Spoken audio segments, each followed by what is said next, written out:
Good evening from Hofstra University in Hempstead, New York. I'm Lester Holt, anchor of NBC Nightly News. I want to welcome you to the first presidential debate.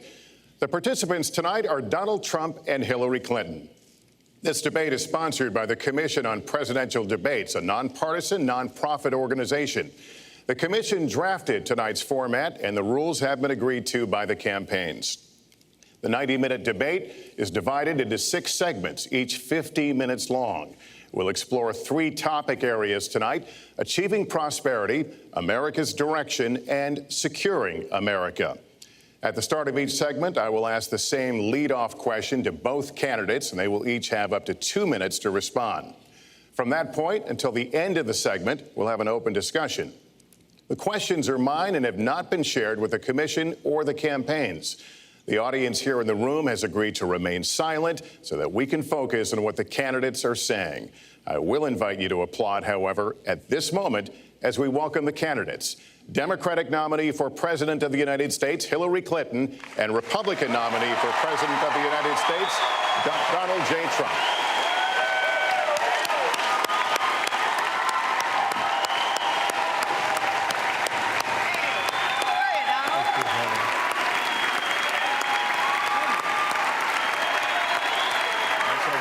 Good luck to you. Mr. Trump, good luck to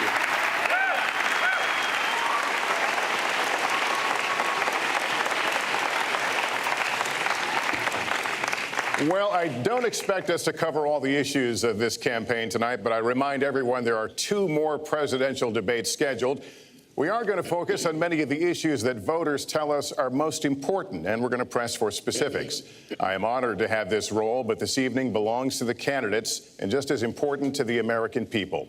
Candidates, we look forward to hearing you articulate your policies and your positions, as well as your visions and your values. So, let's begin.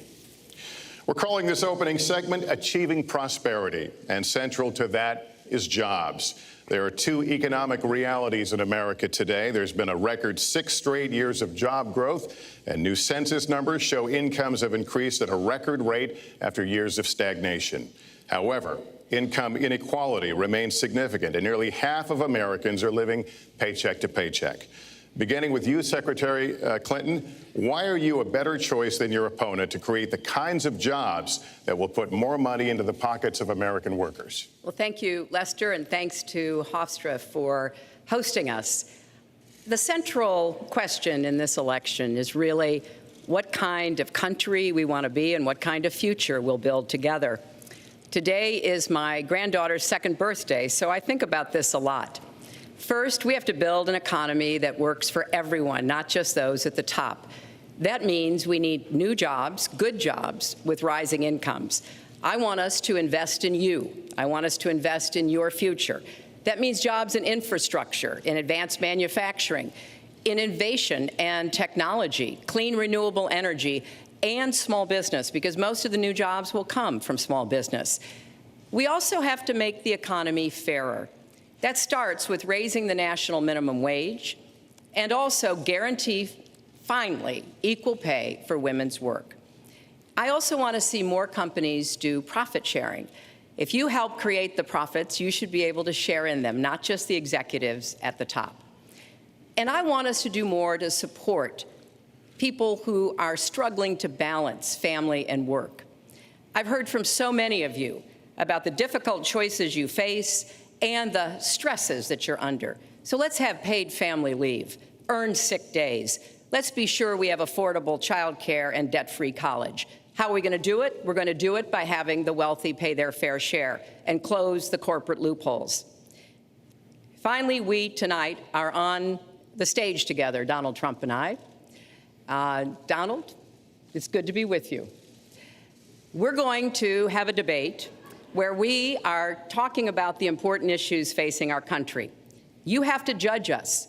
Who can shoulder the immense, awesome responsibilities of the presidency? Who can put into action the plans that will make your life better? I hope that I will be able to earn your vote on November 8th. Secretary Clinton, thank you. Mr. Trump, the same question to you. It's about putting more money into the pockets of American workers. You have up to 2 minutes. Thank you, Lester. Our jobs are fleeing the country. They're going to Mexico. They're going to many other countries. You look at what China is doing to our country in terms of making our product. They're devaluing their currency, and there's nobody in our government to fight them. And we have a very good fight, and we have a winning fight, because they're using our country as a piggy bank to rebuild China. And many other countries are doing the same thing. So we're losing our good jobs, so many of them. When you look at what's happening in Mexico, a friend of mine who builds plants said it's the eighth wonder of the world. They're building some of the biggest plants anywhere in the world, some of the most sophisticated, some of the best plants. With the United States, as he said, not so much. So Ford is leaving. You see that, their small car division leaving. Thousands of jobs, leaving Michigan, leaving Ohio. They're all leaving, and we can't allow it to happen anymore. As far as child care is concerned and so many other things, I think Hillary and I agree on that. We probably disagree a little bit as to numbers and amounts and what we're going to do, but perhaps we'll be talking about that later. But we have to stop our jobs from being stolen from us. We have to stop our companies from leaving the United States, and with it, firing all of their people. All you have to do is take a look at Carrier Air Conditioning in Indianapolis. They fired 1,400 people. They're going to Mexico. So many, hundreds and hundreds of companies are doing this. We cannot let it happen. Under my plan, I'll be reducing taxes tremendously, from 35% to 15% for companies, small and big businesses. That's going to be a job creator like we haven't seen since Ronald Reagan. It's going to be a beautiful thing to watch. Companies will come, they will build, they will expand, new companies will start, and I look very, very much forward to doing it. We have to renegotiate our trade deals, and we have to stop these countries from stealing our companies and our jobs. Secretary Clinton, would you like to respond? Well, I think that trade is an important issue. Of course, we are 5% of the world's population. We have to trade with the other 95%. And we need to have smart, fair trade deals. We also, though, need to have a tax system that rewards work and not just financial transactions. And the kind of plan that Donald has put forth would be trickle-down economics all over again. In fact, it would be the most extreme version, the biggest tax cuts for the top percent of the people in this country than we've ever had. I call it trumped up trickle down, because that's exactly what it would be. That is not how we grow the economy. We just have a different view about what's best for growing the economy, how we make investments that will actually produce jobs and rising incomes. I think we come at it from somewhat different perspectives. I understand that. You know, Donald was very fortunate in his life, and that's all to his benefit.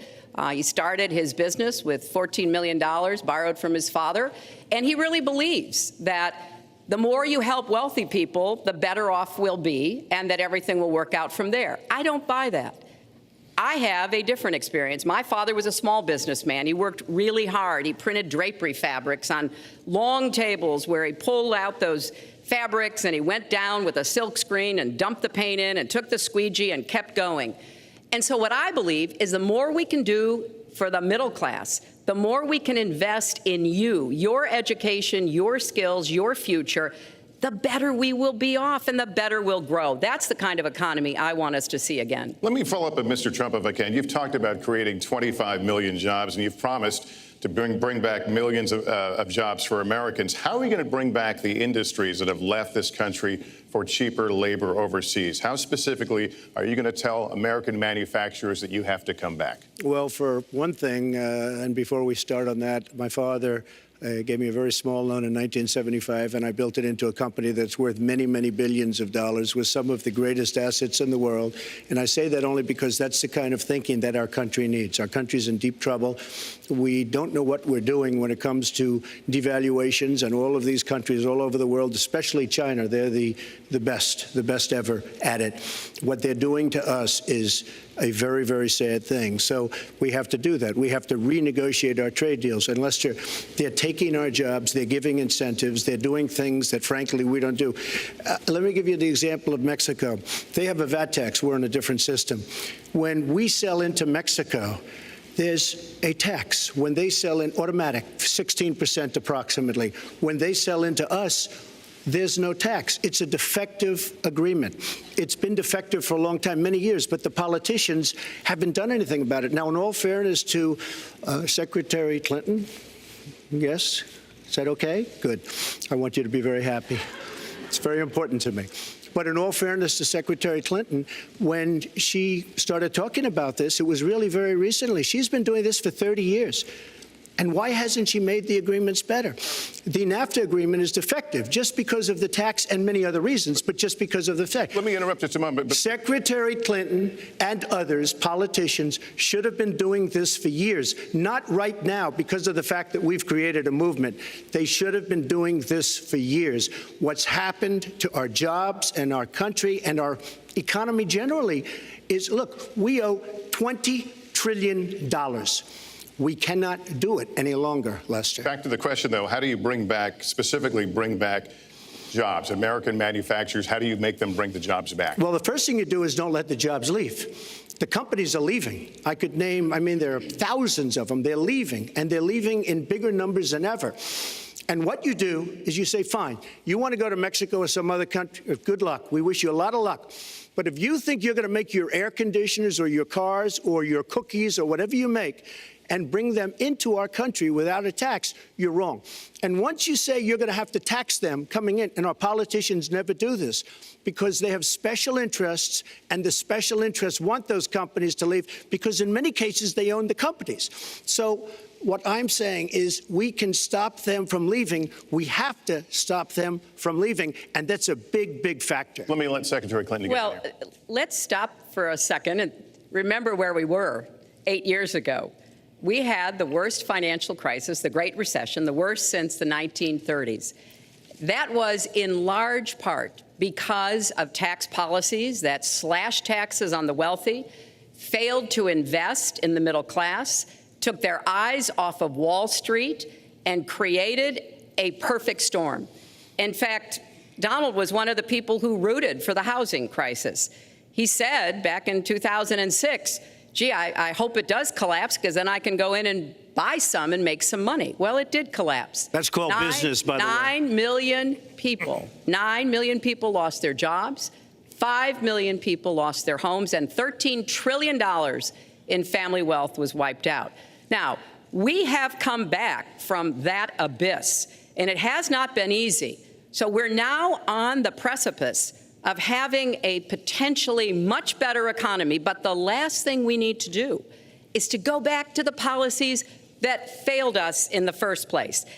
Independent experts have looked at what I've proposed and looked at what Donald's proposed, and basically they've said this, that if his tax plan, which would blow up the debt by over $5 trillion and would in some instances disadvantage middle-class families compared to the wealthy, were to go into effect, we would lose 3.5 million jobs and maybe have another recession. They've looked at my plans and they've said, okay, if we can do this, and I intend to get it done, we will have 10 million more new jobs because we will be making investments where we can grow the economy. Take clean energy. Some country is going to be the clean energy superpower of the 21st century. Donald thinks that climate change is a hoax perpetrated by the Chinese. I think it's real. I do not say that. And I think it's important that we grip this and deal with it, both at home and abroad. And here's what we can do. We can deploy 500 million more solar panels. We can have enough clean energy to power every home. We can build a new modern electric grid. That's a lot of jobs. That's a lot of new economic activity. So I've tried to be very specific about what we can and should do, and I am determined that we're going to get the economy really moving again, building on the progress we've made over the last 8 years, but never going back to what got us in trouble in the first place. Mr. Trump. She talks about solar panels. We invested in a solar company, our country. That was a disaster. They lost plenty of money on that one. Now, look, I'm a great believer in all forms of energy, but we're putting a lot of people out of work. Our energy policies are a disaster. Our country is losing so much in terms of energy, in terms of paying off our debt. You can't do what you're looking to do with $20 trillion in debt. The Obama administration, from the time they've come in, is over 230 years worth of debt, and he's topped it. He's doubled it in a course of almost 8 years, 7.5 years to be semi-exact. So I will tell you this, we have to do a much better job at keeping our jobs, and we have to do a much better job at giving companies incentive to build new companies or to expand, because they're not doing it. And all you have to do is look at Michigan and look at Ohio and look at all of these places where so many of their jobs and their companies are just leaving. They're gone. And Hillary, I just ask you this. You've been doing this for 30 years. Why are you just thinking about these solutions right now? For 30 years you've been doing it, and now you're just starting to think of solutions. Well, actually, I will bring back jobs. You can't bring back jobs. Well, actually, I have thought about this quite a bit. Yeah, for 30 years. I have, well, not quite that long. I think my husband did a pretty good job in the 1990s. I think a lot about what worked and how we can make it work again. Well, he approved 3 million NAFTA. new jobs, he approved a balanced NAFTA, budget, which is the single worst trade deal ever approved in this country. Incomes went up for everybody. Manufacturing jobs went up also in the 1990s, if we're actually going to look at the facts. When I was in the Senate, I had a number of trade deals that came before me, and I held them all to the same test. Will they create jobs in America? Will they raise incomes in America? And are they good for our national security? Some of them I voted for. The biggest one, a multinational one known as CAFTA, I voted against. And because I hold the same standards as I look at all of these trade deals. But let's not assume that trade is the only challenge we have in the economy. I think it is a part of it, and I've said what I'm going to do. I'm going to have a special prosecutor. We're going to enforce the trade deals we have, and we're going to hold people accountable. When I was Secretary of State, we actually increased American exports globally 30%. We increased them to China 50%. So I know how to really work to get new jobs and to get exports that help to create more new jobs. Well, you haven't done it in 30 years or 26 years. Well, any number you I've want been to a senator, You Donald, haven't done it. And you haven't I done have it. been a And Secretary of State, and I have Your done husband signed a lot. NAFTA, which was one of the worst things that ever happened to the manufacturing industry. That is your opinion. You go to New England, you go to Ohio, Pennsylvania, you go anywhere you want, Secretary Clinton, and you will see devastation where manufacturing is down 30, 40, sometimes 50%. NAFTA is the worst trade deal maybe ever signed anywhere, but certainly ever signed in this country. And now you want to approve Trans-Pacific Partnership. You were totally in favor of it. Then you heard what I was saying, how bad it is, and you said, I can't win that debate. But you know that if you did win, you would approve that, and that will be almost as bad as NAFTA. Nothing will ever top NAFTA. That is just not accurate. I was against it once it was finally negotiated and the terms were laid out. I wrote about that in... You called it the gold standard. Well, I hope... You called it the gold standard of trade deals. You said it's the finest deal you've ever seen. No. And then you heard what I said about it, and all of a sudden you were against it. Well, Donald, I know you live in your own reality, but that is not the facts. The facts are, I did say I hoped it would be a good deal, but when it was negotiated, which I was not responsible for, I concluded it wasn't. I wrote about that. So is it President Obama's fault? Is it President Obama's fault? Even announced. Look, there are Secretary, is it President Obama's fault? There are because he's pushing it. There are different views about what's good for our country, our economy, and our leadership in the world. And I think it's important to look at what we need to do to get the economy going again. That's why I said new jobs with rising incomes, investments, not in more tax cuts that would add $5 trillion to the debt. But you have no plan.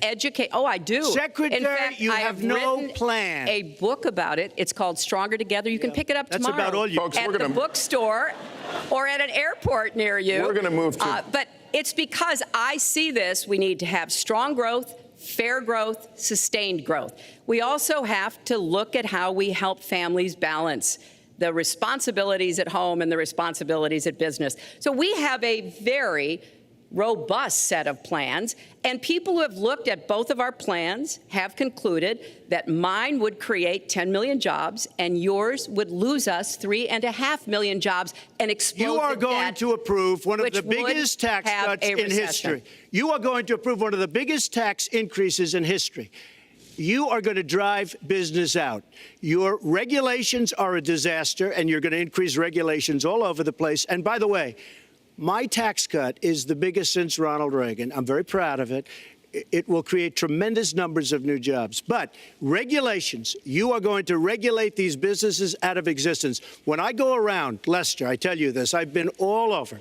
And when I go around, despite the tax cut, the things that business and people like the most is the fact that I'm cutting regulation. You have regulations on top of regulations, and new companies cannot form, and old companies are going out of business, and you want to increase the regulations and make them even worse. I'm going to cut regulations, but I'm going to cut taxes big league, and you're going to raise taxes big league. End of story. Let me get you to pause right there, because we're going to move into the next segment. We're going to talk taxes. That can't be left to stand. Please, just take 30 seconds, then we're going to go on. I kind of assumed that there would be a lot of these charges and claims. And so we have taken the homepage of my website, HillaryClinton.com, and we've turned it into a fact checker. So if you want to see in real time what the facts are, please go and take a look. And take a look at mine also, and you'll see. Not add a penny to the debt. And your plans would add $5 trillion to the debt. What I have proposed would cut regulations and streamline them for small businesses. What I have proposed would be paid for by raising taxes on the wealthy, because they have made all the gains in the economy. And I think it's time that the wealthy and corporations paid their fair share to support this country. You just opened the next segment. Well, look, could I just finish? I think I should. I'm going to give you a chance right here. And you take a look at her website. She's going to raise taxes $1.3 trillion. Mr. Trump, and look at her website. You know what? It's no different than this. She's telling us how to fight ISIS. Just go to her website. She tells you how to fight ISIS on her website. I don't think General Douglas MacArthur would like that too much. The next segment, we're continuing the subject of... Well, at least I have a plan to fight ISIS. No, you're telling the enemy everything you want to do. No, we're not. See, you're telling the enemy everything you want to do. No wonder you've been fighting. No wonder you've been fighting ISIS your entire adult life. Folks, go to the fact checkers. Get to work. You are unpacking a lot here, and we're still on the issue of achieving prosperity.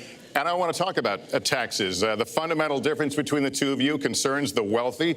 Secretary Clinton, you're calling for a tax increase in the wealthiest Americans. I'd like you to further defend that. And Mr. Trump, you're calling for tax cuts for the wealthy. I'd like you to defend that. And this next 2-minute answer goes to you, Mr. Trump. Well, I'm really calling for major jobs, because the wealthy are going to create tremendous jobs. They're going to expand their companies. They're going to do a tremendous job. I'm getting rid of the carried interest provision. And if you really look, it's not a tax. It's really not a great thing for the wealthy. It's a great thing for the middle class.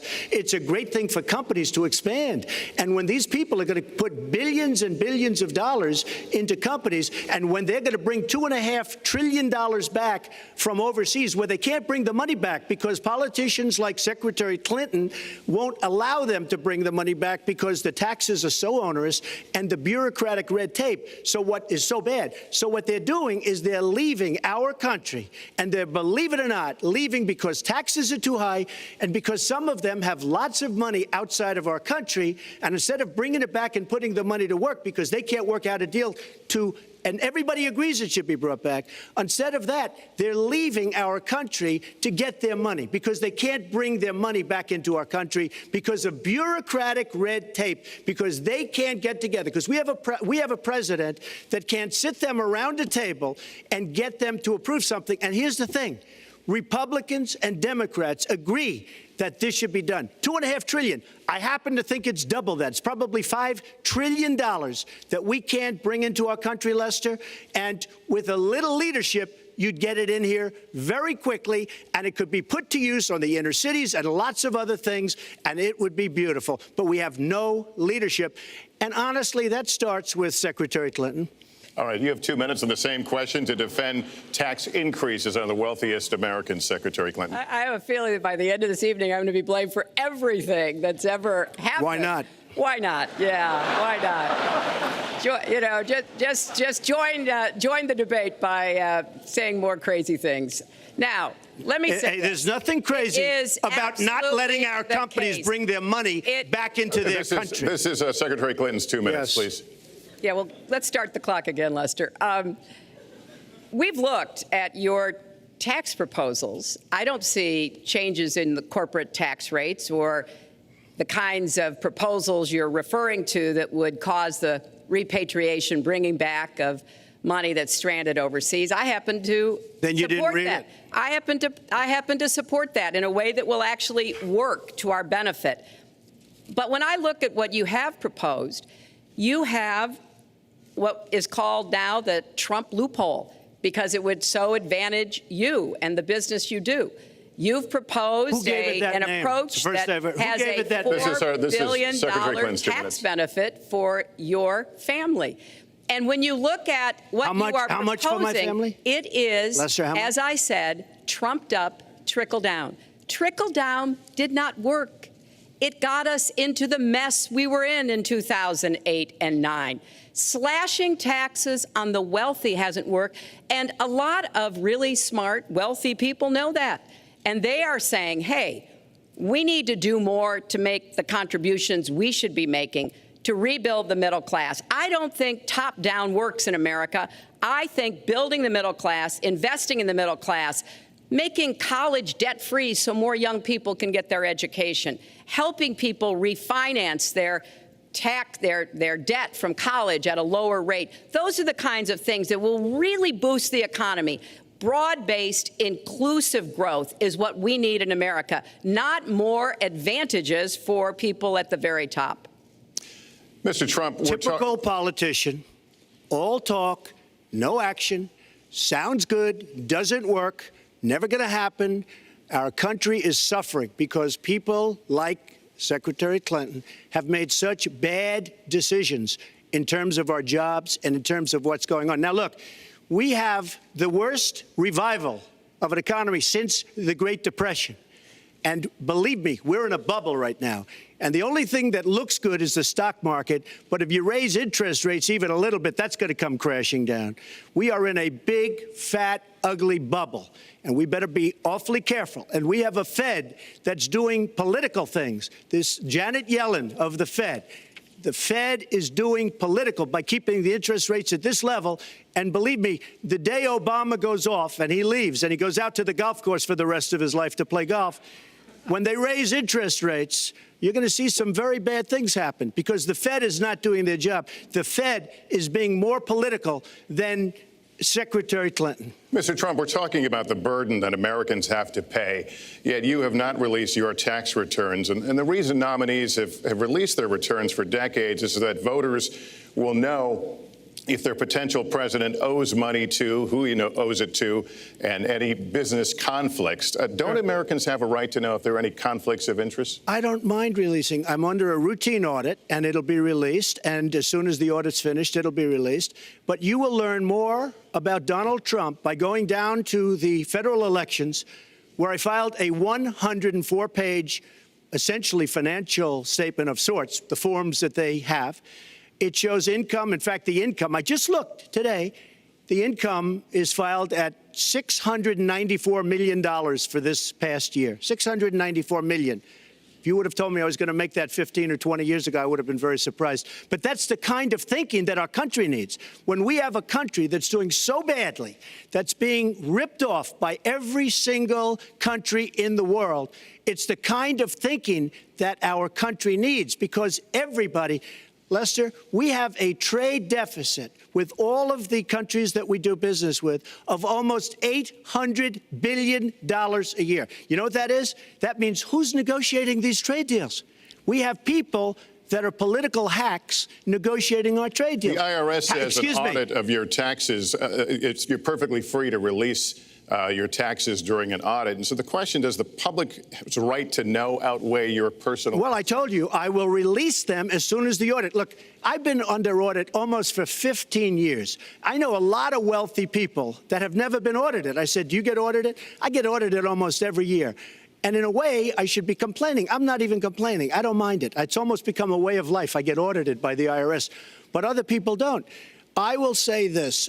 We have a situation in this country that has to be taken care of. I will release my tax returns against my lawyer's wishes when she releases her 33,000 emails that have been deleted. As soon as she releases them, I will release my tax returns, and that's against my lawyers. They say don't do it. I will tell you this. No, in fact, watching shows, reading the papers, almost every lawyer says you don't release your returns until the audit's complete. When the audit's complete, I'll do it. But I would go against them if she releases her email. So it's negotiable? It's not negotiable. No, let her release the email. Why did she delete 33,000? Well, I'll let her ask that, but let me just admonish the audience one more time. There was an agreement. We did ask you to be silent, so it would be helpful for us. Secretary Clinton. Well, I think you've just seen another example of bait and switch here. For 40 years, everyone running for president has released their tax returns. You can go and see nearly, I think, 39, 40 years of our tax returns, but everyone has done it. We know the IRS has made clear there is no prohibition on releasing it when you're under audit. So you've got to ask yourself, why won't he release his tax returns? And I think there may be a couple of reasons. First, maybe he's not as rich as he says he is. Second, maybe he's not as charitable as he claims to be. Third, we don't know all of his business dealings, but we have been told through investigative reporting that he owes about $650 million to Wall Street and foreign banks.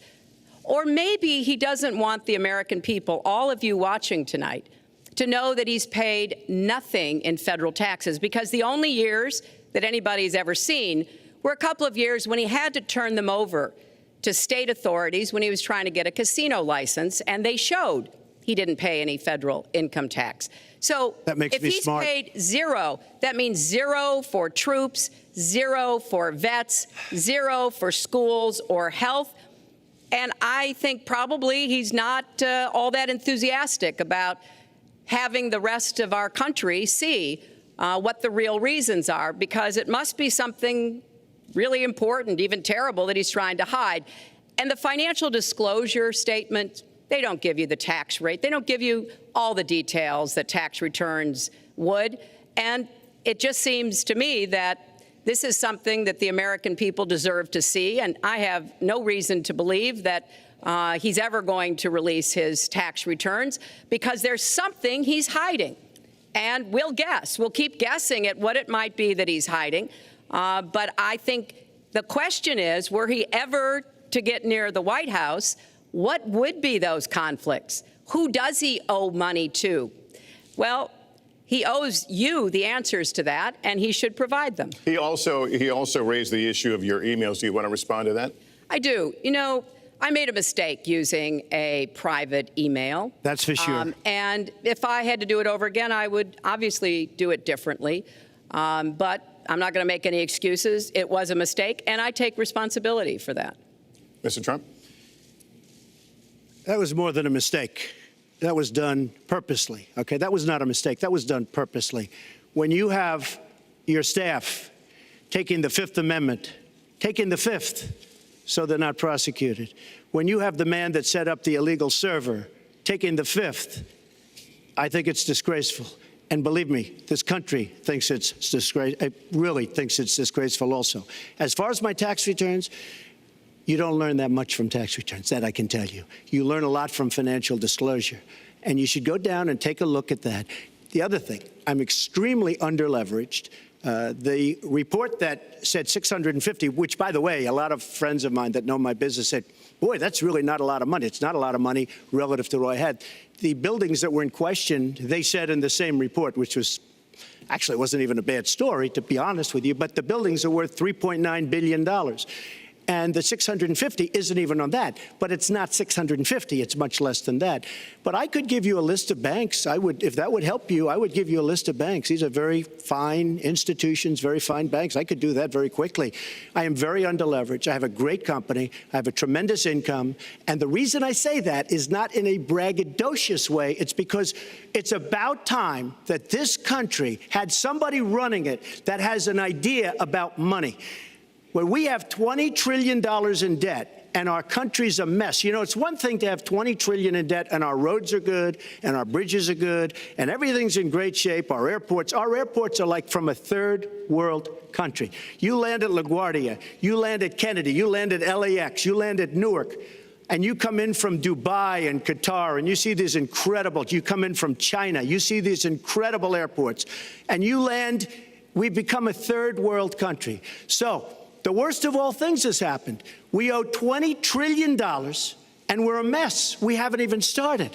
And we've spent $6 trillion in the Middle East, according to a report that I just saw, whether it's 6 or 5, but it looks like it's 6. $6 trillion in the Middle East. We could have rebuilt our country twice, and it's really a shame. And it's politicians like Secretary Clinton that have caused this problem. Our country has tremendous problems. We're a debtor nation, we're a serious debtor nation, and we have a country that needs new roads, new tunnels, new bridges, new airports, new schools, new hospitals, and we don't have the money because it's been squandered on so many of your ideas. Let you respond, and we'll move to our because next. you haven't paid any federal income tax for a lot of years. And the other thing I think is important It would be squandered too, believe me.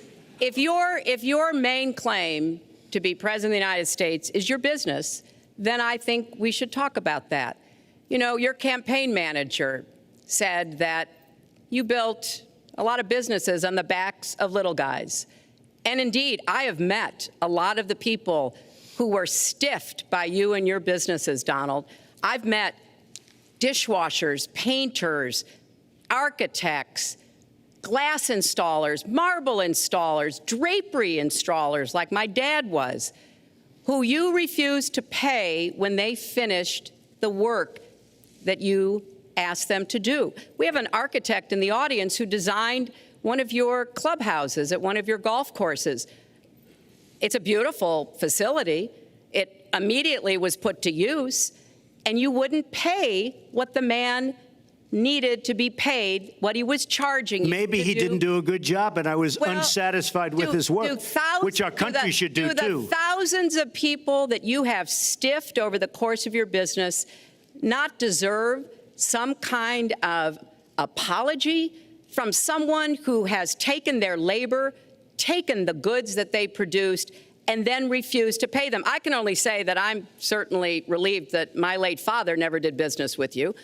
He provided a good middle-class life for us, but the people he worked for, he expected the bargain to be kept on both sides. And when we talk about your business, you've taken business bankruptcy 6 times. There are a lot of great business people that have never taken bankruptcy once. You call yourself the king of debt.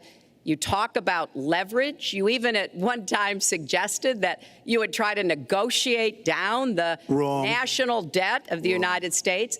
Well, sometimes there's not a direct transfer of skills from business to government, but sometimes what happened in business would be really bad for government. Let's let Mr. And Trump we need to be very clear about that.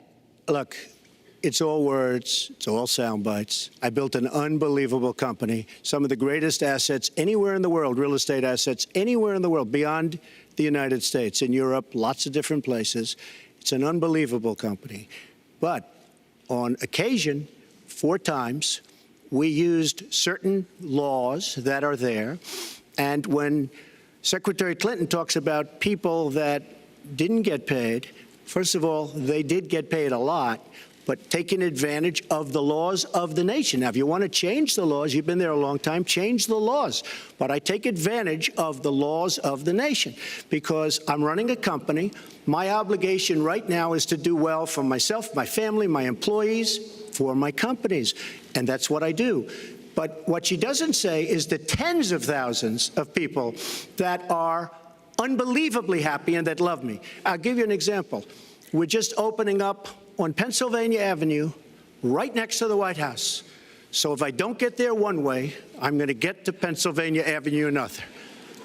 But we're opening the old post office. Under budget, ahead of schedule, saved tremendous money. I'm a year ahead of schedule.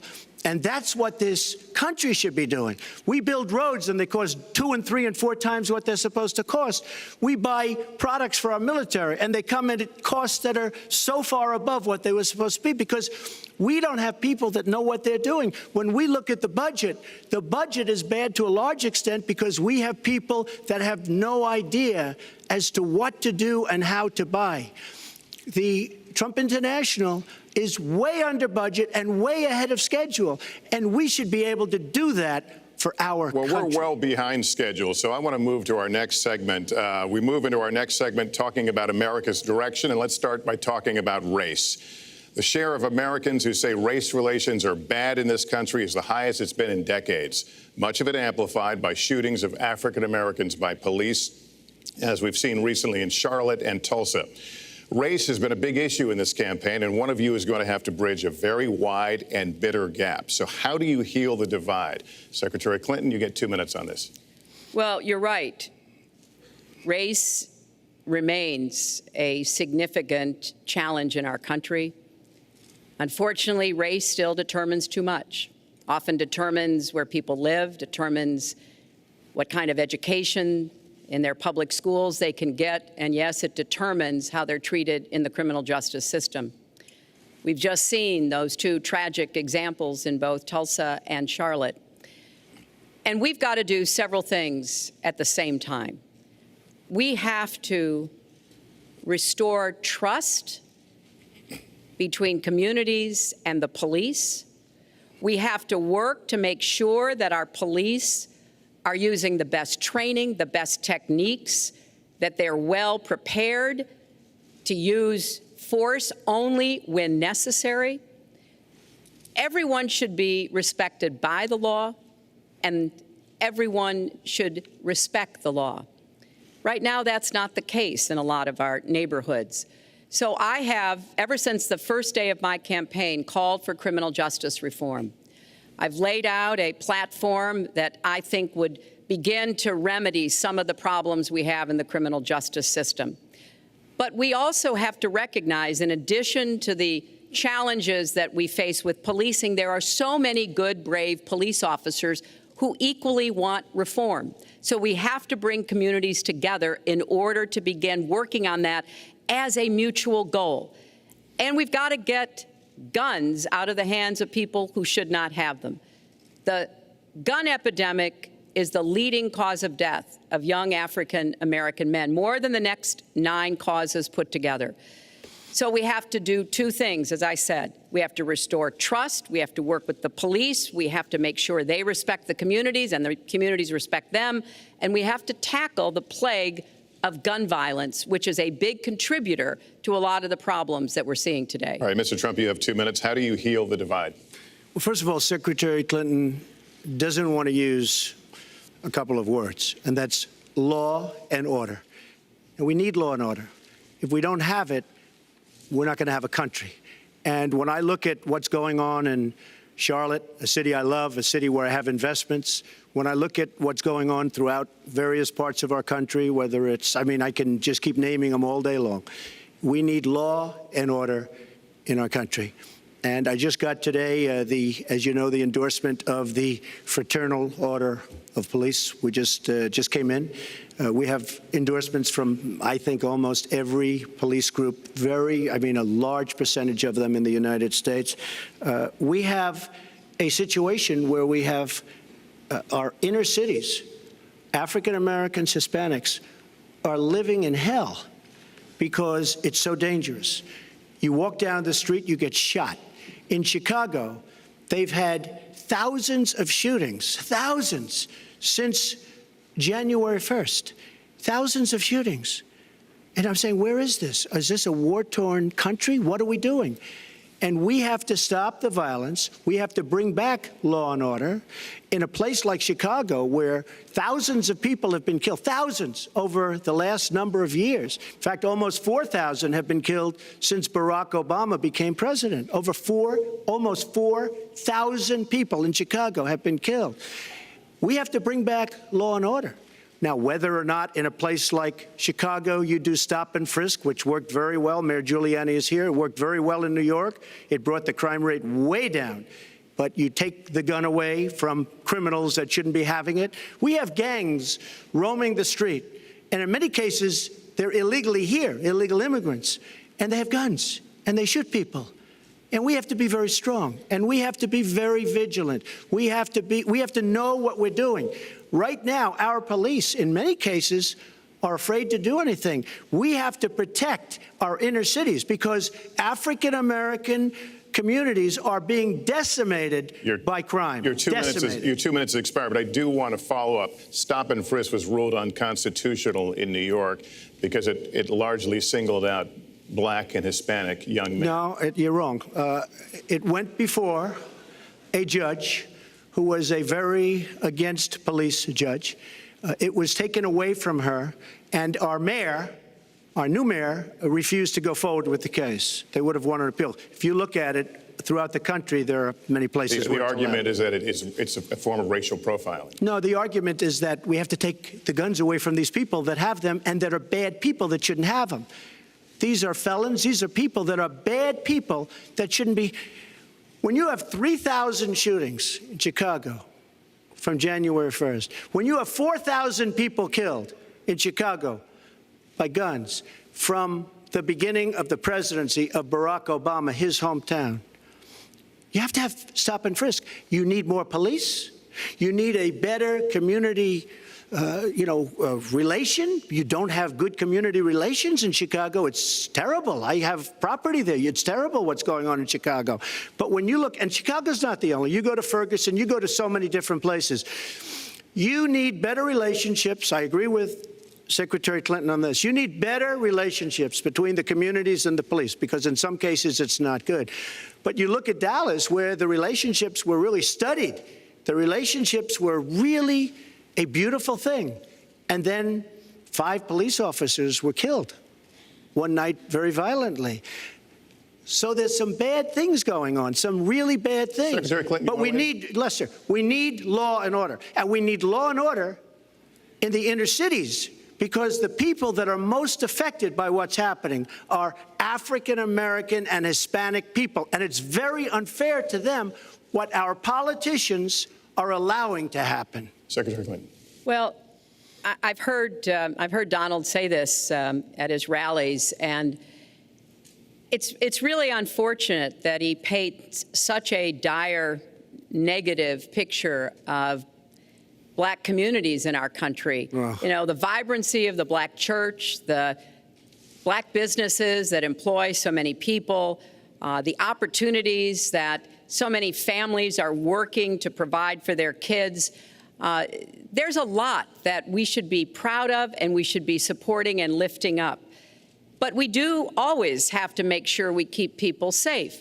There are the right ways of doing it, and then there are ways that are ineffective. Stop and frisk was found to be unconstitutional, and in part because it was ineffective. It did not do what it needed to do. Now, I believe in community policing, and in fact, violent crime is 1/2 of what it was in 1991. Property crime is down 40%. We just don't want to see it creep back up. We've had 25 years of very good cooperation, but there were some problems, some unintended consequences.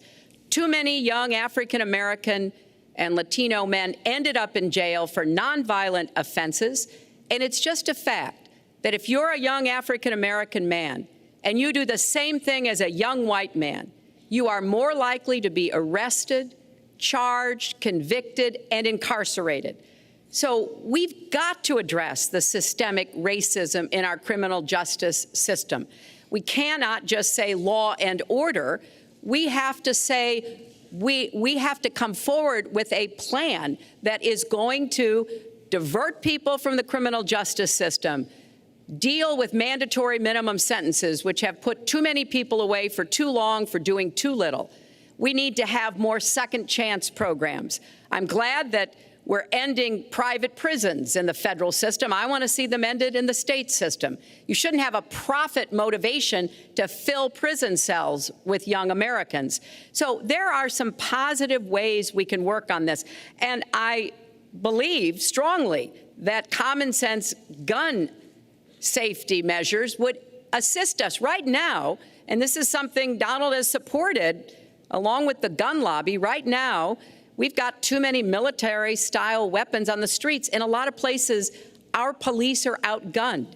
We need comprehensive background checks, and we need to keep guns out of the hands of those who will do harm.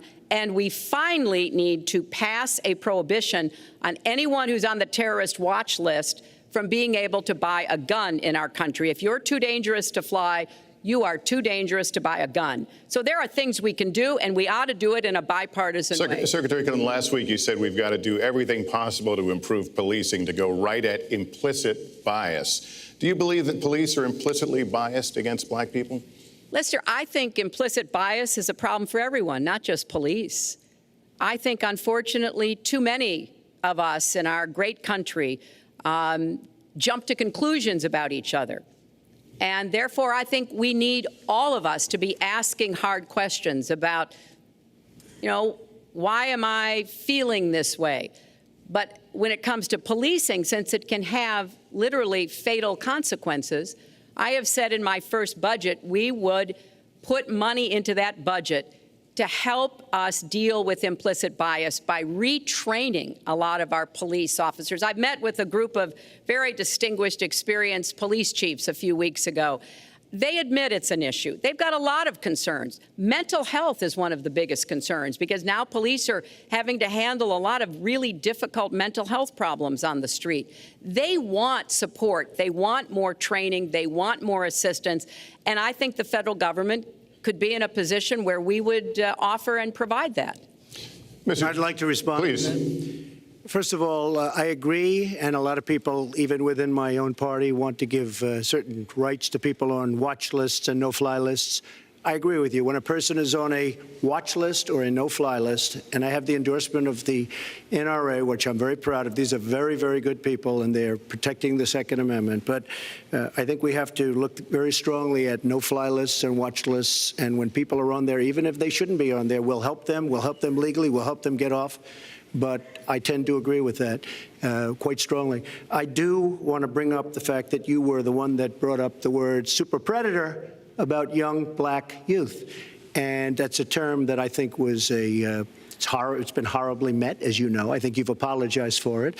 But I think it was a terrible thing to say. And when it comes to stop and frisk, you're talking about taking guns away. Well, I'm talking about taking guns away from gangs and people that use them. And I really don't think you disagree with me on this, if you want to know the truth. I think maybe there's a political reason why you can't say it, but I really don't believe. In New York City, stop and frisk, we had 2,200 murders, and stop and frisk brought it down to 500 murders. 500 murders is a lot of murders. Hard to believe. 500 is supposed to be good. But we went from 2,200 to 500, and it was continued on by Mayor Bloomberg, and it was terminated by current mayor. But stop and frisk had a tremendous impact on the safety of New York City, tremendous beyond belief. So when you say it has no impact, it really did. It had a very, very big impact. Well, it's also fair to say, if we're going to talk about mayors, that under the current mayor, crime has continued to drop, including murders. So there is. You're wrong. No, I'm not. Murders are up. All right, you'll check. New York has done an excellent job, and I give credit. I give credit across the board, going back to mayors, to police chiefs, because it has worked, and other communities need to come together to do what will work as well. Look, one murder is too many. But it is important that we learn about what has been effective and not go to things that sound good that really did not have the kind of impact that we would want. Who disagrees with keeping neighborhoods safe? But let's also add, no one should disagree about respecting the rights of young men who live in those neighborhoods. And so we need to do a better job of working again with the communities, faith communities, business communities, as well as the police to try to deal with this problem. This conversation is about race, and so, Mr. Trump, I have to ask you. But I'd like to just respond, if I might. Please, 20 seconds. I'd just like to respond. Please respond, then I've got to follow up. Look, the African-American community has been let down by our politicians. They talk good around election time, like right now, and after the election, they said, see you later, I'll see you in 4 years. The African-American community, look, the community within the inner cities has been so badly treated. They've been abused and used in order to get votes by Democrat politicians, because that's what it is. They've controlled these communities for up to 100 years. Mr. Trump, let me... Well, unbroken. And I will tell you, you look at the inner cities, and I just left Detroit, and I just left Philadelphia, and I just, you know, you've seen me. I've been all over the place. You decided to stay home, and that's okay. But I will tell you, I've been all over, and I've met some of the greatest people I'll ever meet within these communities, and they are very, very upset with what their politicians have told them and what their politicians have done. Mr. Trump, I think Donald just criticized me for preparing for this debate. And yes, I did. And you know what else I prepared for? I prepared to be president, and I think that's a good thing.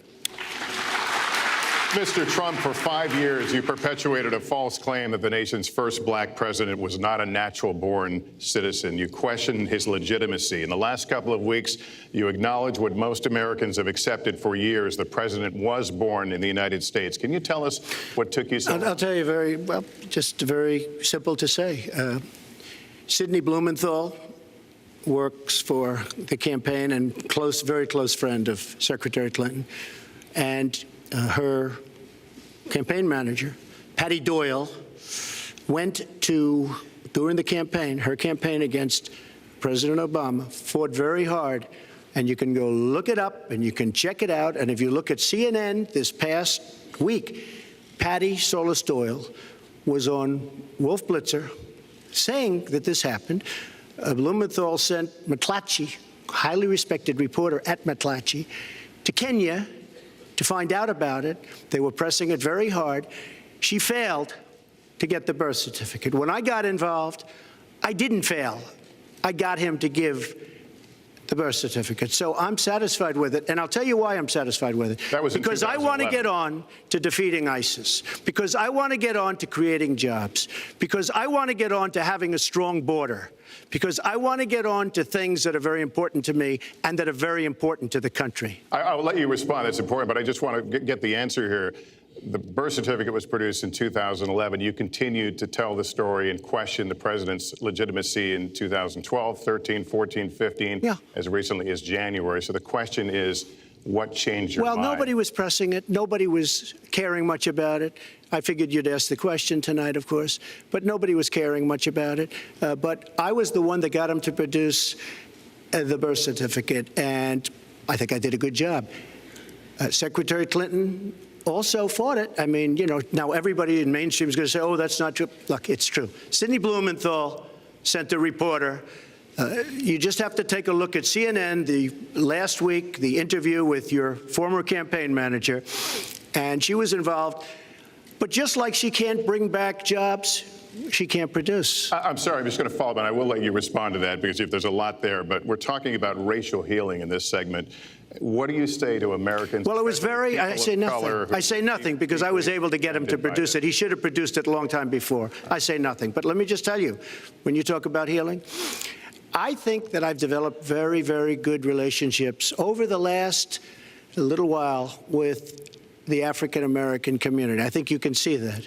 And I feel that they really wanted me to come to that conclusion, and I think I did a great job and a great service, not only for the country, but even for the president, in getting him to produce his birth certificate. Secretary Clinton. Well, just listen to what you heard. And clearly, as Donald just admitted, he knew he was going to stand on this debate stage, and Lester Holt was going to be asking us questions, so he tried to put the whole racist birther lie to bed. but it can't be dismissed that easily. He has really started his political activity based on this racist lie that our first black president was not an American citizen. There was absolutely no evidence for it, but he persisted. He persisted year after year because some of his supporters, people that he was trying to bring into his fold, apparently believed it or wanted to believe it. But remember, Donald started his career back in 1973 being sued by the Justice Department for racial discrimination because he would not rent apartments in one of his developments to African Americans, and he made sure that the people who worked for him understood that was the policy. He actually was sued twice by the Justice Department. So he has a long record of engaging in racist behavior. And the birther lie was a very hurtful one. You know, Barack Obama is a man of great dignity, and I could tell how much it bothered him and annoyed him that this was being touted and used against him. But I like to remember what Michelle Obama said in her amazing speech at our Democratic National Convention. When they go low, we go high. And Barack Obama went high, despite Donald Trump's best efforts to bring him down. Mr. Trump, you can respond, then we're going to move on to the next segment. I would love to respond. First of all, I got to watch, in preparing for this, some of your debates against Barack Obama. You treated him with terrible disrespect. And I watched the way you talk now about how lovely everything is and how wonderful you are. It doesn't work that way. You were after him. You were trying to. You even sent out, or your campaign sent out, pictures of him in a certain garb, very famous pictures. I don't think you can deny that. But just last week, your campaign manager said it was true. So when you try to act holier than thou, it really doesn't work. It really doesn't. Now, as far as the lawsuit, yes, when I was very young, I went into my father's company, had a real estate company in Brooklyn and Queens, and we, along with many, many other companies throughout the country, it was a federal lawsuit, were sued. We settled the suit with no admission of guilt. It was very easy to do, but they sued many people. I notice you bring that up a lot, and I also noticed the very nasty commercials that you do on me in so many different ways, which I don't do on you. Maybe I'm trying to save the money, but frankly, I look at that and I say, isn't that amazing? Because I settled that lawsuit with no admission of guilt, but that was a lawsuit brought against many real estate firms, and it's just one of those things. I'll go on one step further. In Palm Beach, Florida, tough community, a brilliant community, a wealthy community, probably the wealthiest community there is in the world. I opened a club and really got great credit for it. No discrimination against African Americans, against Muslims, against anybody. And it's a tremendously successful club, and I'm so glad I did it. And I have been given great credit for what I did, and I'm very, very proud of it. And that's the way I feel. That is the true way I feel. Our next segment is called Securing America. We want to start with a 21st century war happening every day in this country. Our institutions are under cyber attack, and our secrets are being stolen. So my question is, who's behind it, and how do we fight it? Secretary Clinton, this answer goes to you. Well, I think cybersecurity, cyber warfare will be one of the biggest challenges facing the next president, because clearly we're facing at this point two different kinds of adversaries. There are the independent hacking groups that do it mostly for commercial reasons, to try to steal information that they then can use to make money. But increasingly, we are seeing cyber attacks coming from states, organs of states. The most recent and troubling of these has been Russia. There's no doubt now that Russia has used cyber attacks against all kinds of organizations in our country, and I am deeply concerned about this. I know Donald's very praiseworthy of Vladimir Putin, but Putin is playing a really tough, long game here. And one of the things he's done is to let loose cyber attackers to hack into government files, to hack into personal files, hack into the Democratic National Committee. And we recently have learned that, that this is one of their preferred methods of trying to wreak havoc and collect information. We need to make it very clear, whether it's Russia, China, Iran, or anybody else, the United States has much greater capacity, and we are not going to sit idly by and permit state actors to go after our information, our private sector information or our public sector information. And we're going to have to make it clear that we don't want to use the kinds of tools that we have. We don't want to engage in a different kind of warfare, but we will defend the citizens of this country. And the Russians need to understand that. I think they've been treating it as almost a probing. How far would we go? How much would we do? And that's why I was so shocked when Donald publicly invited Putin to hack into Americans. That is just unacceptable. It's one of the reasons why 50 national security officials who served in Republican administration have said that Donald is unfit to be the commander-in-chief. It's comments like that that really worry people who understand the threats that we face. Mr. Trump, you have 2 minutes in the same question. Who's behind it and how do we fight it? I do want to say that I was just endorsed, and more are coming next week. It'll be over 200 admirals, many of them are here, admirals and generals endorsed me to lead this country. That just happened, and many more are coming, and I'm very proud of it. In addition, I was just endorsed by ICE. They've never endorsed anybody before on immigration. I was just endorsed by ICE. I was just recently endorsed 16,500 Border Patrol agents. So when Secretary Clinton talks about this, I mean, I'll take the admirals and I'll take the generals any day over the political hacks that I see that have led our country so brilliantly over the last 10 years with their knowledge, okay? Because look at the mess that we're in. Look at the mess that we're in. As far as the cyber, I agree to parts of what Secretary Clinton said.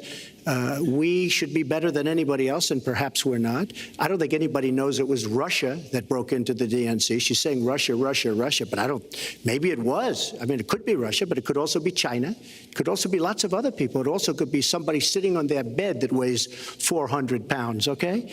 You don't know who broke in to DNC, but what did we learn with DNC? We learned that Bernie Sanders was taken advantage of by your people, by Debbie Wasserman Schultz. Look what happened to her.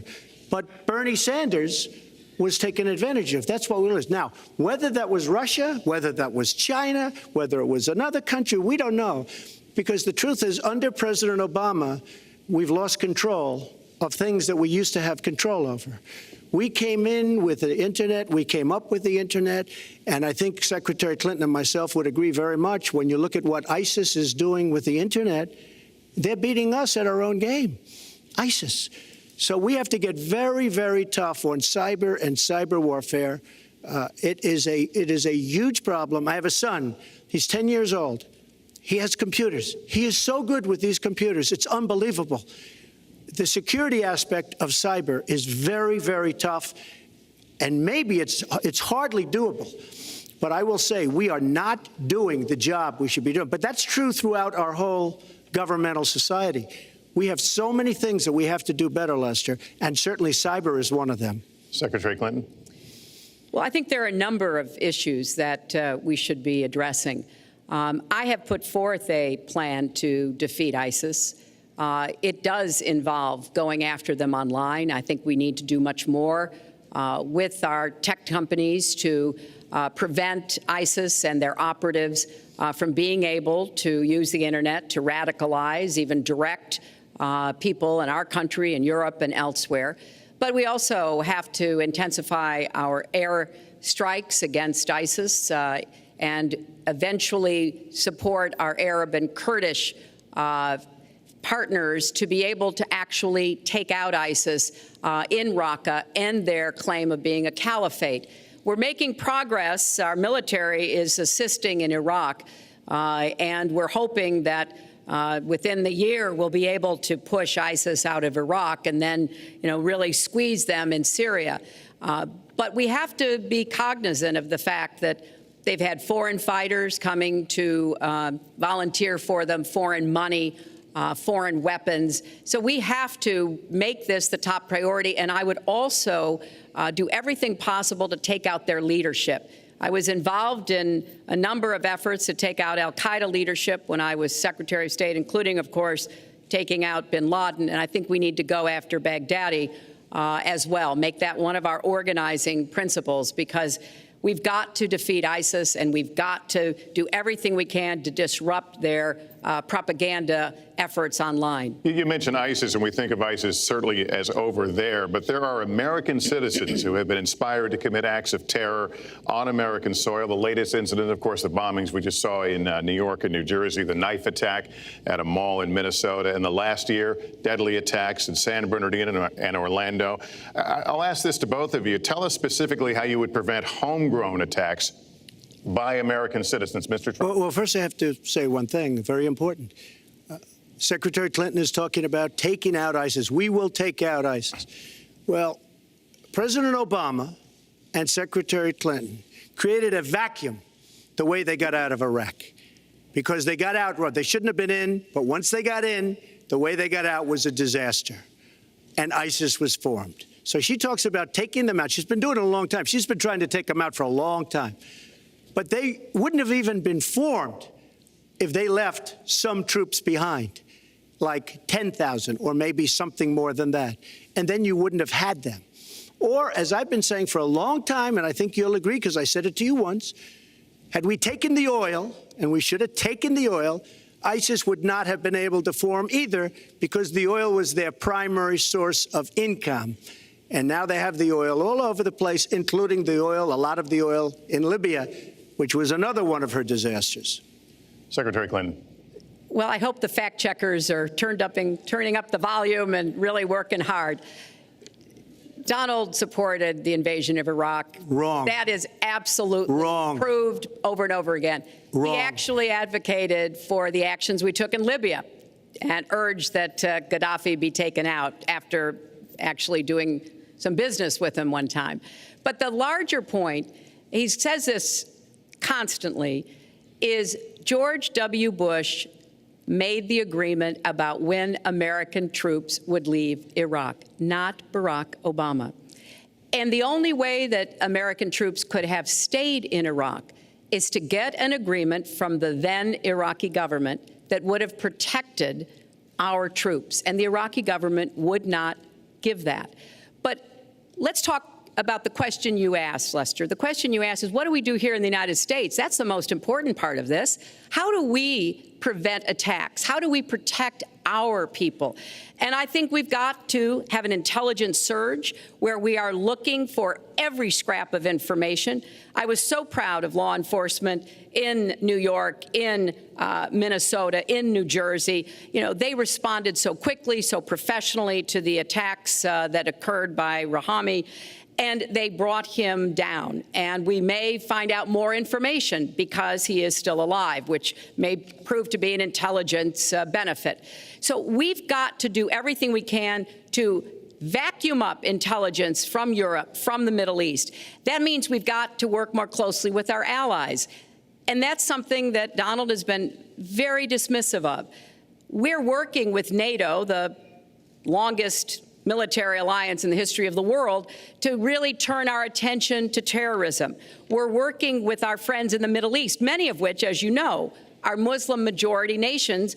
Donald has consistently insulted Muslims abroad, Muslims at home, when we need to be cooperating with Muslim nations and with the American Muslim community. They're on the front lines. They can provide information to us that we might not get anywhere else. They need to have close working cooperation with law enforcement in these communities, not be alienated and pushed away, as some of Donald's rhetoric, unfortunately, has led to. Mr. Well, I'd have to respond. Please respond. The Secretary said very strongly about working with. We've been working with them for many years.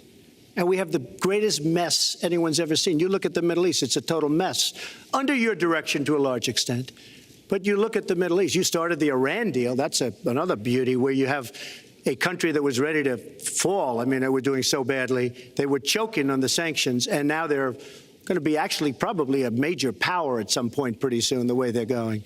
But when you look at NATO, I was asked on a major show, what do you think of NATO? Now, you have to understand, I'm a business person. I did really well, but I have common sense. And I said, well, I'll tell you, I haven't given lots of thought to NATO, but two things. Number one, the 28 countries of NATO, many of them aren't paying their fair share. Number two, and that bothers me because we should be, as we're defending them, and they should at least be paying us what they're supposed to be paying by treaty and contract. And number two, I said, and very strongly, NATO could be obsolete because, and I was very strong on this, and it was actually covered very accurately in the New York Times, which is unusual for the New York Times, to be honest. But I said they do not focus on terror. And I was very strong, and I said it numerous times. And about 4 months ago, I read on the front page of the Wall Street Journal that NATO is opening up a major terror division. And I think that's great. And I think we should get, because we pay approximately 73% of the cost of NATO. It's a lot of money to protect other people. But I'm all for NATO. But I said they have to focus on terror also. And they're going to do that. And that was, believe me, I'm sure I'm not going to get credit for it, but that was largely because of what I was saying and my criticism of NATO. I think we have to get NATO to go into the Middle East with us, in addition to surrounding nations, and we have to knock the hell out of ISIS, and we have to do it fast. When ISIS formed in this vacuum created by Barack Obama and Secretary Clinton, and believe me, you were the ones that took out the troops. Not only that, you named the day. They couldn't believe it. They sat back probably and said, I can't believe it. They said, no, wait a minute. We've covered when they formed, this is something that never should have happened. It should have never happened. Now, you're talking about taking out ISIS, but you were there and you were Secretary of State when it was a little infant. Now it's in over 30 countries. And you're going to stop them? I don't think so. Mr. Trump, a lot of these are judgment questions. You had supported the war in Iraq before the invasion. What makes your judgment? I did not support the war in Iraq. 2002. That is a mainstream media nonsense put out by her because she, frankly, I think the best person in her campaign is mainstream media. My question is, since you would you like to hear? Why is your I was against the war. Wait a minute. I was against the war in Iraq, just so you put it out. The record shows otherwise. The record does not show that. Why is your judgment? The record shows that I'm right. When I did an interview with Howard Stern, very lightly, first time anyone's asked me that, I said, very lightly, I don't know, maybe, who knows, essentially.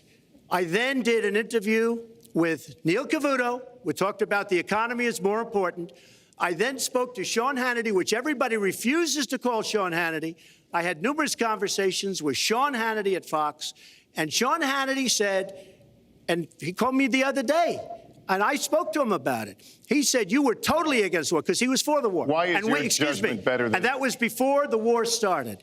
Sean Hannity said very strongly to me and other people, he's willing to say, but nobody wants to call him, I was against the war. He said, you used to have fights with me because Sean was in favor of the war. And I understand that side also, not very much, because we should have never been there. But nobody called Sean Hannity.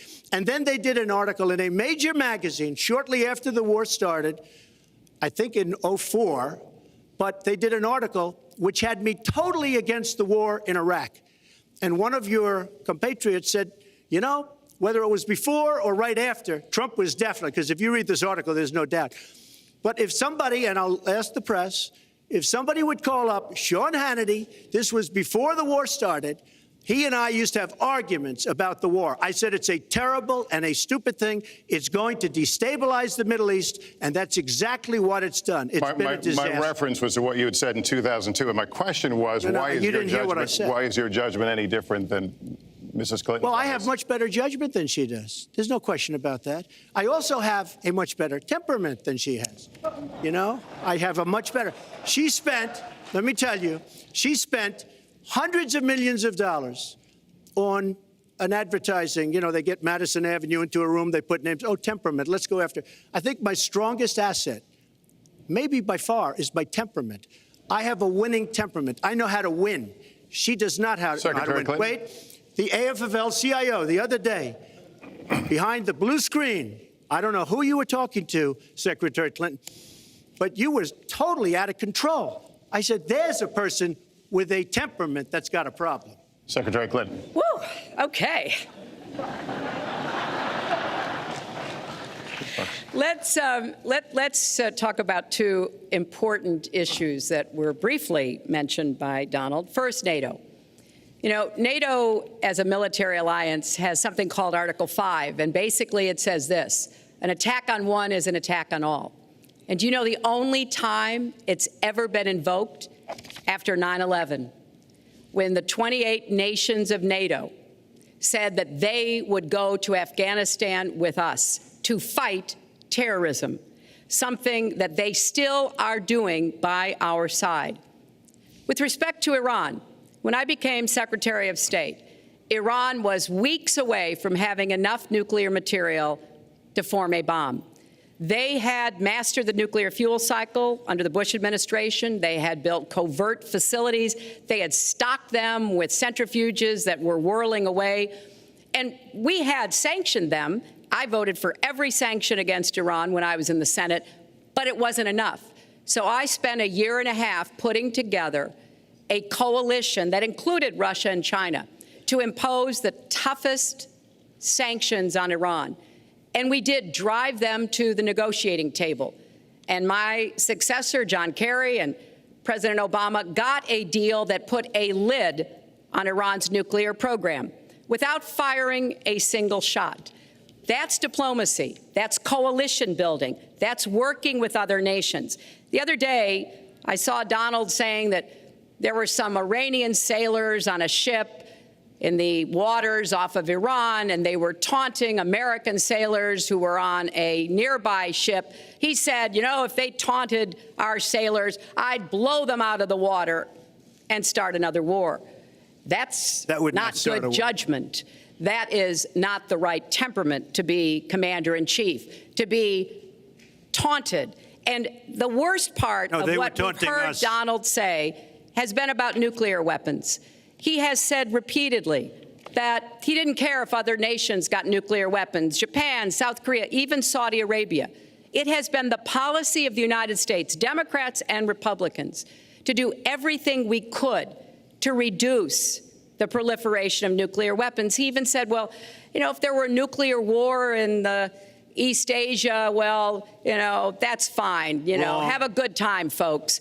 And in fact, his cavalier attitude about nuclear weapons is so deeply troubling. That is the #1 threat we face in the world, and it becomes particularly threatening if terrorists ever get their hands on any nuclear material.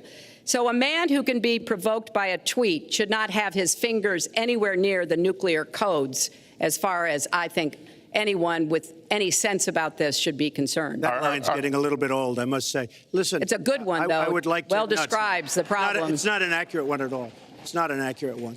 So I just want to give a lot of things, and just to respond, I agree with her on one thing. The single greatest problem the world has is nuclear armament, nuclear weapons, not global warming like you think and your president thinks. Nuclear is the single greatest threat. Just to go down the list, we defend Japan, we defend Germany, we defend South Korea, we defend Saudi Arabia, we defend countries. They do not pay us what they should be paying us because we are providing tremendous service and we're losing a fortune. That's why we're losing. We lose on everything. I say, who makes these? We lose on everything. Well, I said that it's very possible that if they don't pay a fair share, because this isn't 40 years ago where we could do what we're doing. We can't defend Japan, a behemoth selling us cars by the million. We need to move on. Wait, but it's very important. All I said was they may have to defend themselves or they have to help us out. We're a country that owes $20 trillion.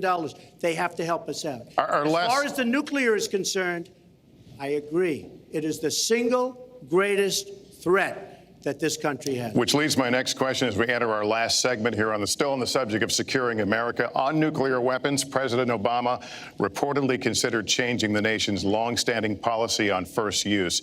Do you support the current policy? Mr. Trump, you have 2 minutes on that. Well, I have to say that, for what Secretary Clinton was saying about nuclear with Russia, She's very cavalier in the way she talks about various countries. But Russia's been expanding. They have a much newer capability than we do. We have not been updating from the new standpoint. I looked the other night, I was seeing B-52s. They're old enough that your father, your grandfather could be flying them. We are not keeping up with other countries. I would like everybody to end it, just get rid of it. But I would certainly not do first strike. I think that once the nuclear alternative happens, it's over. At the same time, we have to be prepared. I can't take anything off the table because you look at some of these countries. You look at North Korea. We're doing nothing there. China should solve that problem for us. China should go into North Korea. China is totally powerful as it relates to North Korea. And by the way, another one powerful is the worst deal I think I've ever seen negotiated that you started is the Iran deal.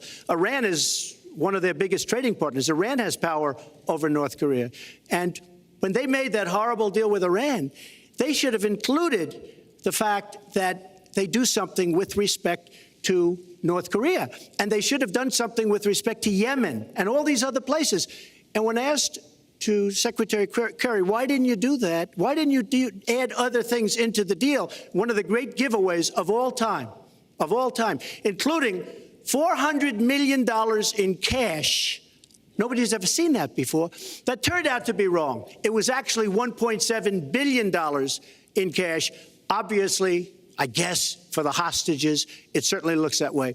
So you say to yourself, why didn't they make the right deal? This is one of the worst deals ever made by any country in history. The deal with Iran will lead to nuclear problems. All they have to do is sit back 10 years, and they don't have to do much, and they're going to end up getting nuclear. I met with Bibi Netanyahu the other day. Believe me, he is not a happy camper. All right, Mrs. Clinton, Secretary Clinton, you have 2 minutes. Let me start by saying words matter. Words matter when you run for president, and they really matter when you are president. And I want to reassure our allies in Japan and South Korea and elsewhere that we have mutual defense treaties, and we will honor them. It is essential that America's word be good. And so I know that this campaign has caused some questioning and some worries on the part of many leaders across the globe. I've talked with a number of them. But I want to, on behalf of myself, and I think on behalf of a majority of the American people, say that, our word is good.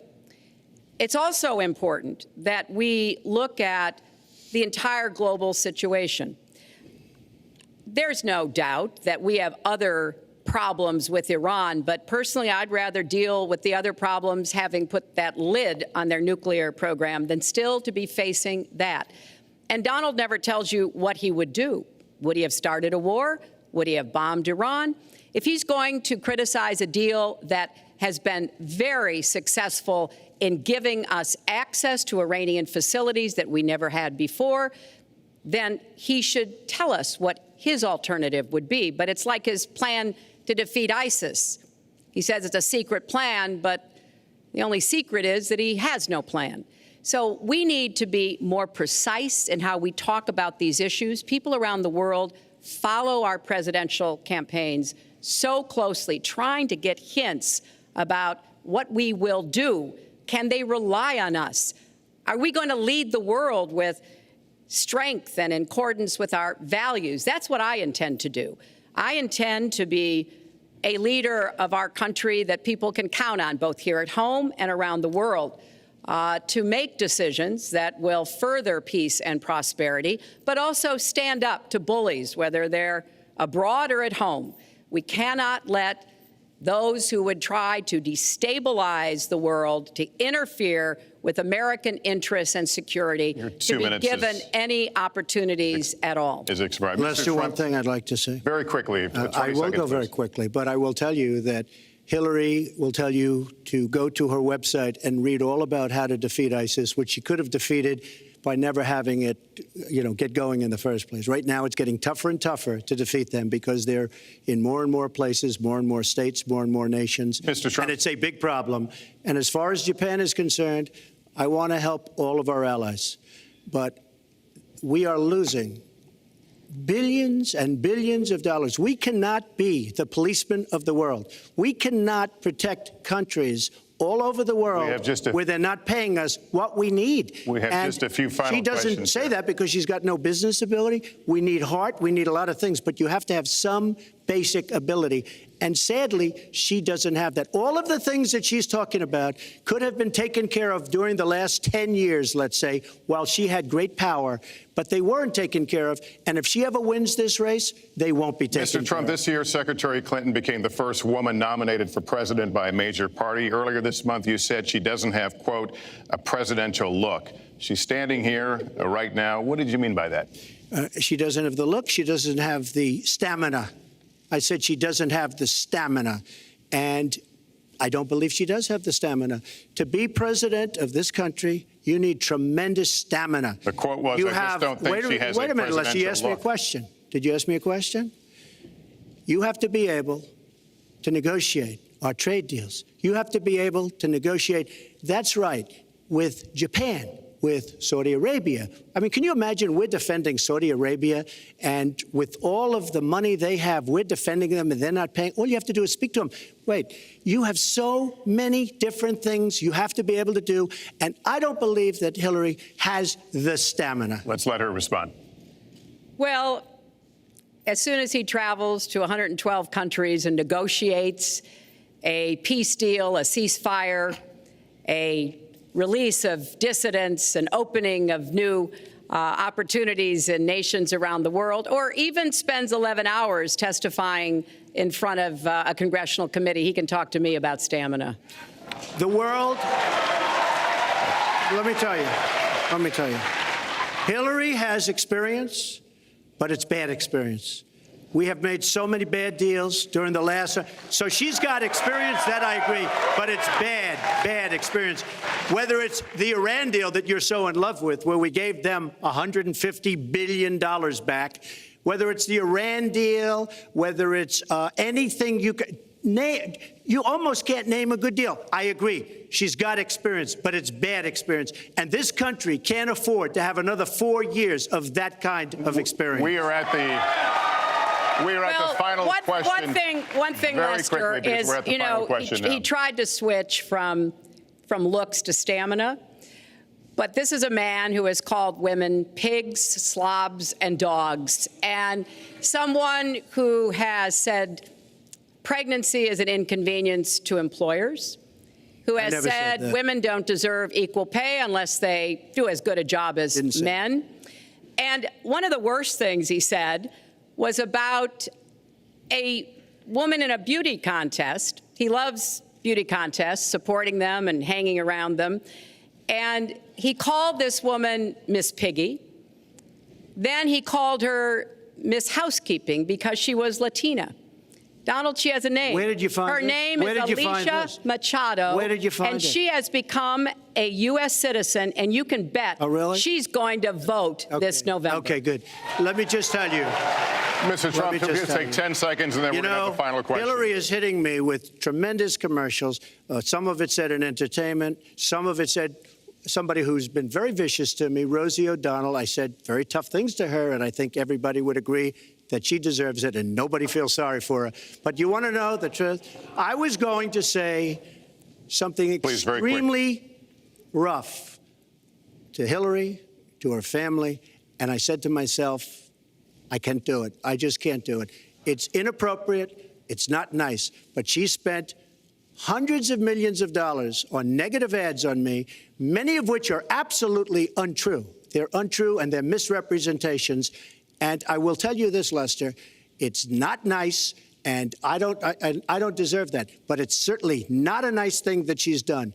It's hundreds of millions of ads, and the only gratifying thing is I saw the polls come in today, and with all of that money, over $200 million is spent, and I'm either winning or tied, and I've spent practically nothing. One of you will not win this election. So my final question to you tonight, are you willing to accept the outcome as the will of the voters? Secretary Clinton? Well, I support our democracy.